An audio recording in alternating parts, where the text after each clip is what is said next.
आणि आता बातमी आहे मराठवाड्यातून। मराठवाड्यात एकाच दिवशी 4 शेतकऱ्यांनी आत्महत्या केल्याची धक्कादायक माहिती समोर येते।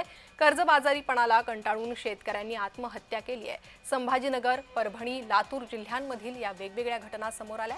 मराठवाड्यात एकाच दिवशी 4 शेतकऱ्यांनी कर्जबाजारीपणाला कंटाळून आत्महत्या केल्याची ही धक्कादायक घटना छत्रपती संभाजीनगर, परभणी, लातूर जिल्ह्यातील ह्या घटना असून संभाजीनगर जिल्ह्यातील 2, परभणी आणि लातूर जिल्ह्यातील प्रत्येकी 1 शेतकऱ्यानं आत्महत्या केलेली आहे। अधिक अपडेट घेणार आहोत आमचे प्रतिनिधी विजय चिडे यांच्याकडून।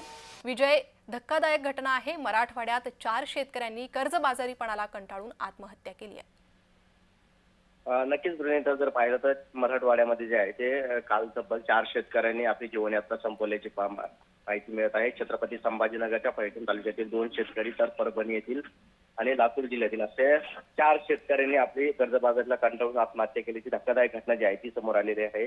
मागील काही दिवसापासून जर पाहायला गेलं तर मराठवाड्यामध्ये सातत्याने दुष्काळी भाग पडत आहे। त्यामुळे याचा फटका जो आहे तो शेतकऱ्याच्या जीवनचर्येवर बसताना पाहायला मिळत आहे। मागील 6 महिन्याचा विचार केला तर मराठवाड्यामध्ये तब्बल 543 शेतकऱ्यांनी जीवनयात्रा संपवली होती आणि त्यानंतर काल जर पाहिलं गेलं तर एकाच दिवशी जे आहे ते तब्बल 4 शेतकऱ्यांनी मराठवाड्यामध्ये 4 शेतकऱ्यांनी आपलं जीवन संपवलंय। धन्यवाद या सविस्तर माहितीसाठी।